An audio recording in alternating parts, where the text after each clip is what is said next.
Hello बच्चों, स्वागत है आपके इस प्यारे से परिवार संसारपुर में, जिसमें हम आज की क्लास में हम लोग चर्चा ये करेंगे कि इस लास्ट के 7 डेज में हमारी क्या स्ट्रेटजी रहने वाली है। ठीक है, हम लोग कैसे करें कि हमारे जो स्कोर है वो अच्छे से अच्छे कंप्लीट हो सके। ठीक है, तो यही हम जो है चर्चा करेंगे।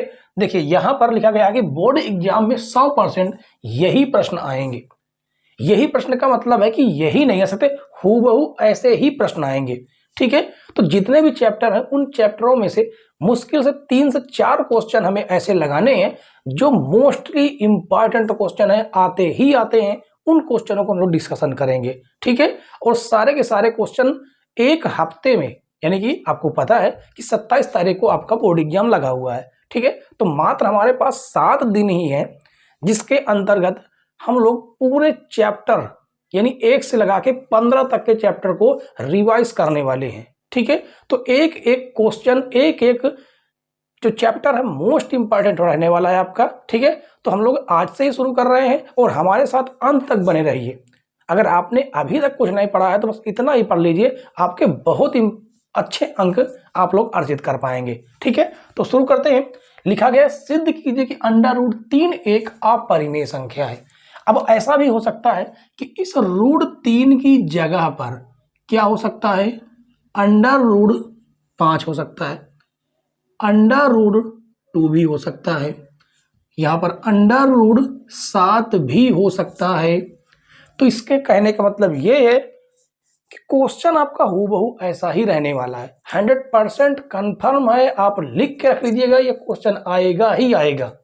ठीक है, तो आप लोग को लापरवाही अब नहीं करनी है। आपके पास मात्र 7 दिन है, मात्र 7 दिन है। ठीक है, तो चलिए शुरू करते हैं। तो सिद्ध कीजिए √3 एक अपरिमेय संख्या है। यहां पर हमसे क्या कहा गया कि अपरिमेय संख्या, तो हमें क्या करना, √3 को इसके जस्ट विपरीत मानना है कि √3 एक अपरिमेय संख्या नहीं, परिमेय संख्या है। ठीक है, तो लिखेंगे, क्या लिखेंगे कि √3 यहां पर लिखेंगे माना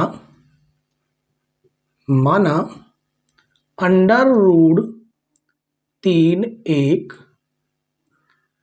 परिमेय संख्या है,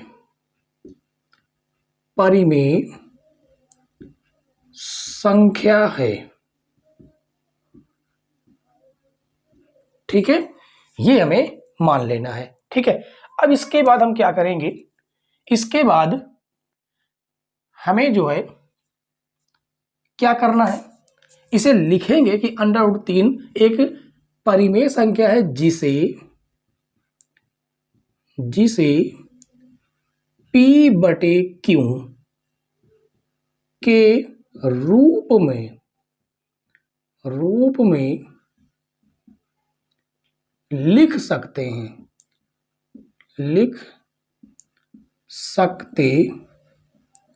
हैं। ठीक है, जहां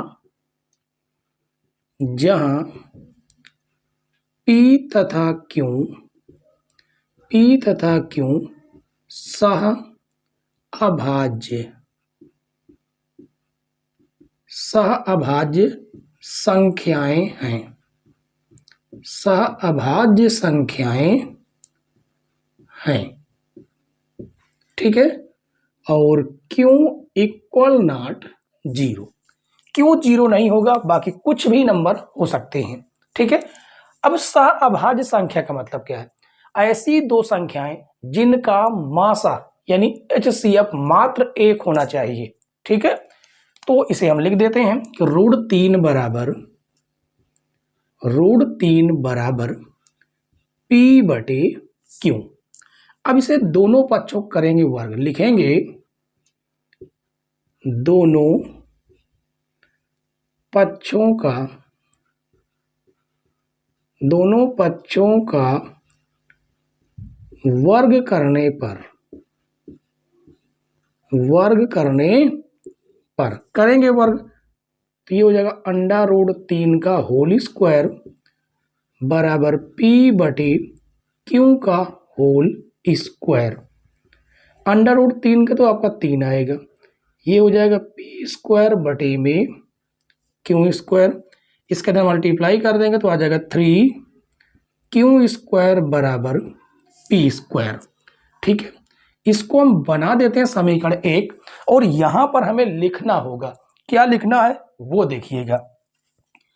अभी जो 3 है इस p² को काटेगा। कोई भी संख्या यदि यहां पर है तो उसका वर्ग, उस जिसका ये यहां पर वर्ग होता तो ये इसको क्या कर देता, काट देता। यानी कि यहां पर 9 लिख दिया जाए तो 3 क्या 9 को नहीं काटेगा, बिल्कुल काटेगा। तो लिखेंगे चूंकि 3 p² को विभाजित करेगा, इसलिए 3 p को भी विभाजित करेगा। ठीक है, अब आगे देखिए, जब 3 p² को काट सकता है तो क्या 3 p को नहीं काट सकता? आप कहेंगे बिल्कुल काट सकता है। ठीक है, तो अब लिखेंगे माना p बराबर हमें क्या मान लेना है, p बराबर हम कुछ भी मान सकते हैं, 3b मान लेते हैं या आप a मान सकते हैं, कोई दिक्कत नहीं है। ठीक है, p बराबर कितना मान लिया हमने, 3b मान लिया। तो इस p की जगह पर यहां पर रख देना समीकरण 1 में, तो ये हो जाएगा 3q² बराबर 3b का होल स्क्वायर। तो 3q² बराबर 9b²। ये काटेंगे, 3 3 9 कट जाएगा, q² बराबर 3b²। इसे हम बनाएंगे समीकरण 2। ठीक है, जैसा कि हमने यहां पर लिखा है कि 3 p² को काट रहा है तो 3 p को भी काटेगा। इसी तरह यहां पर 3 q² को काटेगा तो 3 q को भी काटेगा। ठीक है, तो लिखेंगे चूंकि 3 q² को विभाजित करेगा, इसलिए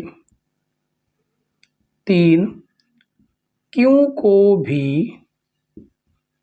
विभाजित करेगा।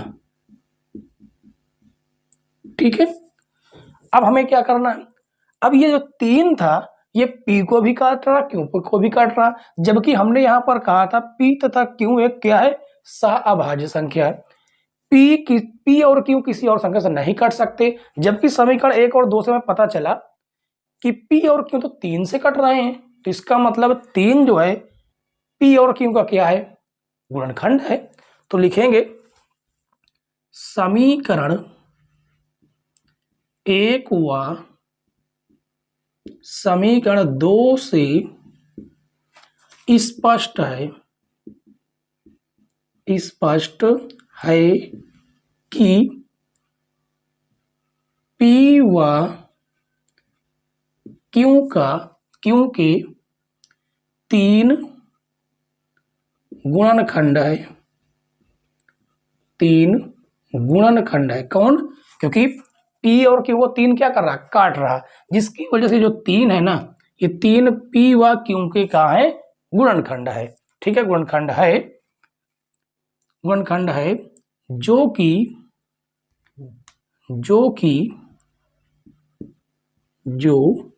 कि हमारी कल्पना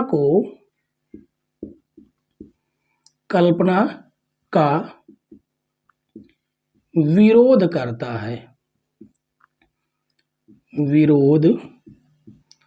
करता है। इसलिए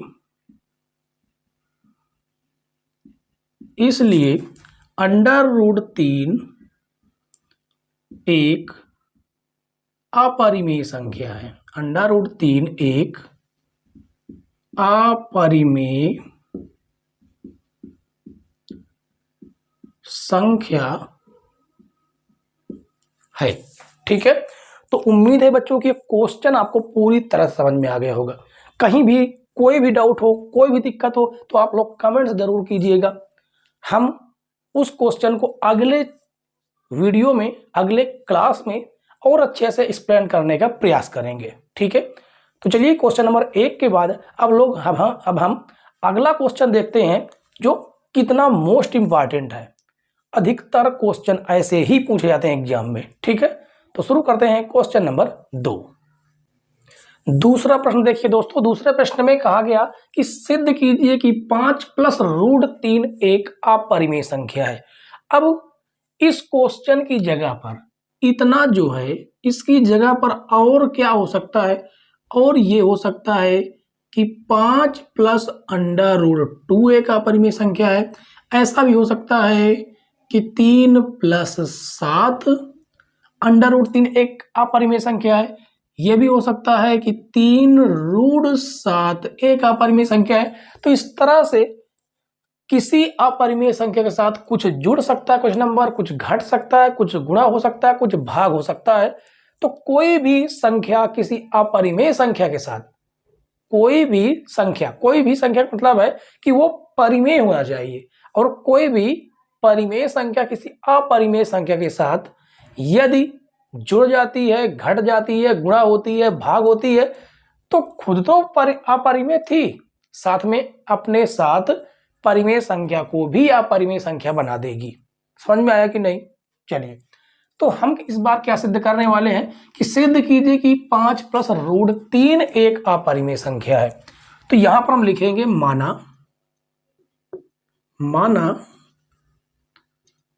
5 प्लस अंडर रूट 3 एक परिमेय संख्या है, एक परिमेय संख्या है जिसे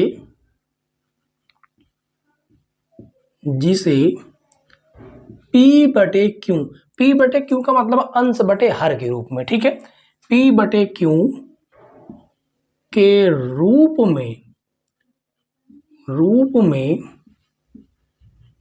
लिख सकते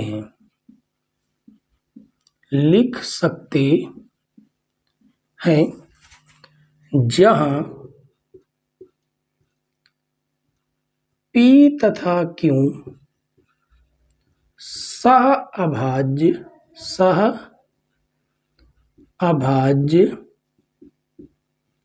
संख्याएं हैं, सह अभाज्य संख्याएं हैं, ठीक है। और Q इक्वल नॉट 0, Q 0 के बराबर नहीं है। Q 0 के बराबर हो जाएगा तो संख्या अपरिमेय हो जाएगी, ठीक है, सॉरी अनंत हो जाएगी। अब देखिए, तो हम लिखेंगे 5 प्लस अंडर रूट 3 बराबर P बटे क्यू, इसे धन से हम ऋण में भेज देंगे, तो ये आपको क्या प्राप्त हो जाएगा, अंडर रूट 3 बराबर P बटे क्यू माइनस 5, ठीक है। इसे हम बनाते हैं समीकरण 1, तो लिखेंगे समीकरण 1 में P बटे क्यू तथा -5 परिमेय संख्या है, परिमेय संख्याएं हैं। और परिमेय संख्या हो क्यों ना, क्योंकि P बटे क्यू अंश बटे हर के रूप में लिखी है, परिमेय संख्या होगी। -5 वो भी एक क्या है, परिमेय संख्या है।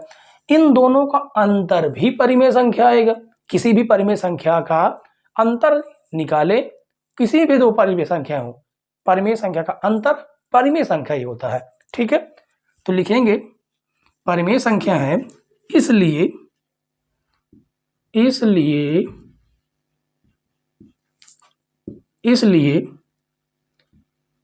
इनका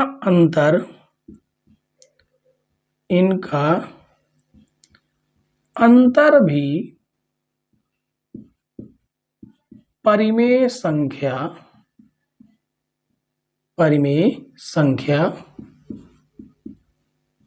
होगी, जबकि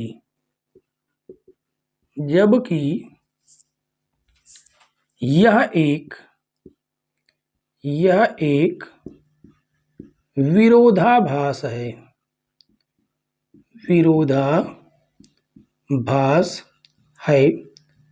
और विरोधाभास है तो क्यों है?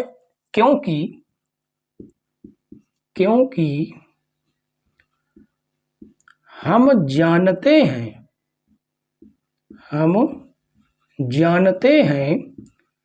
√3 एक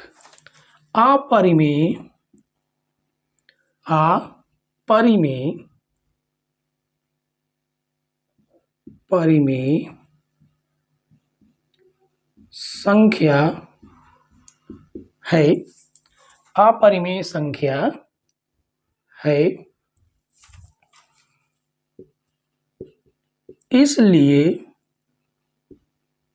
इसलिए कौन सी संख्या? 5 प्लस √3 एक अपरिमेय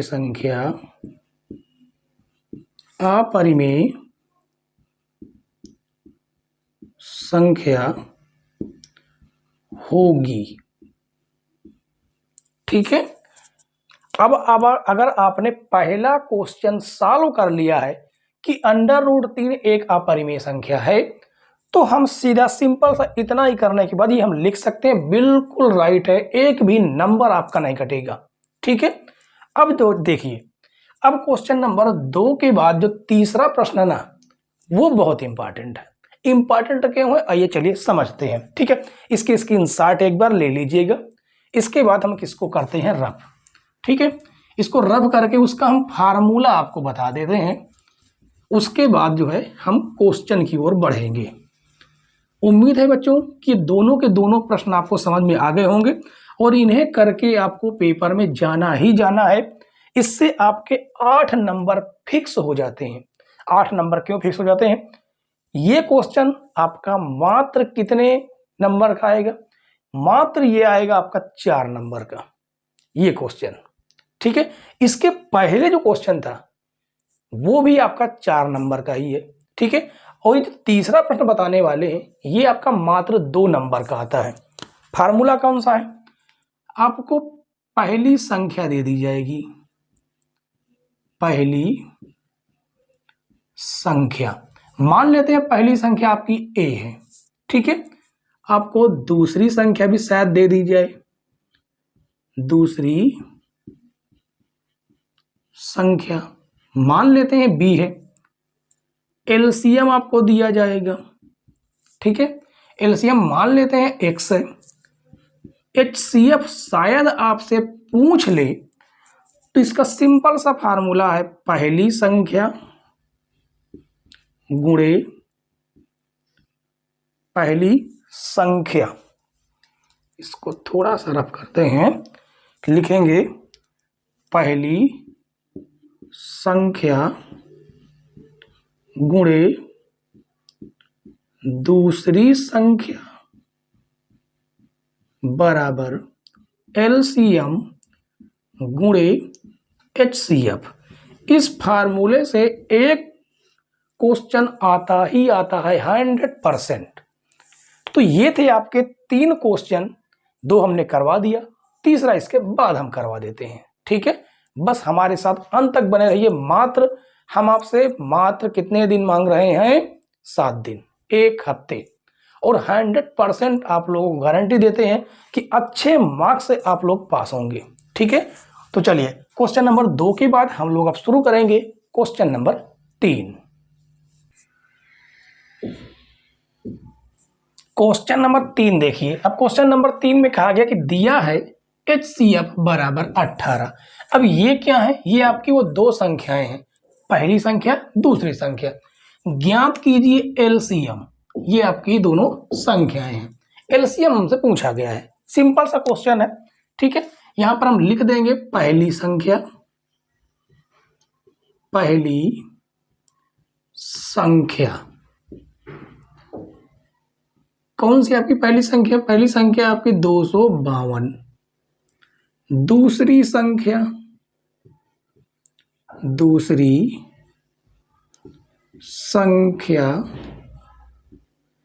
बराबर 594। ठीक है। HCF हमें दिया गया है 18, हमसे एलसीएम पूछा गया है, ये है क्वेश्चन। ठीक है। अब फार्मूला क्या होता है? पहली संख्या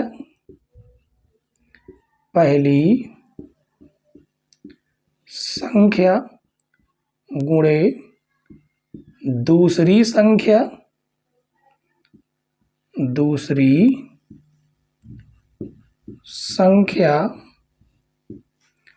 बराबर एलसीएम गुणे HCF, ये होता है फार्मूला। ठीक है। इसी फार्मूले में हमें इन वैल्यू को रख देना है बस। देखिए पहली संख्या आपकी 252 है, 252। दूसरी संख्या आपकी कितनी है? 594 है, बराबर एलसीएम हमें ज्ञात नहीं है, जबकि HCF हमें ज्ञात है, वो है कितना? 18। ठीक है। अब इसे आराम से आप लोग काट सकते हैं।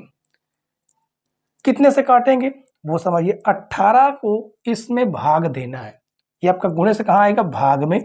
तो आपका एलसीएम का जो फार्मूला बनेगा, एलसीएम बराबर 252 गुणे 594 बटे में आपका 18, गुणे से भाग में आ गया। ठीक है। एक बार इसको काटने का प्रयास करते हैं। क्या है? 252 कटे 18 से, तो 18 एक अन्नम 18, कितना बढ़ेगा? 7 बढ़ेगा, कट जाएगा।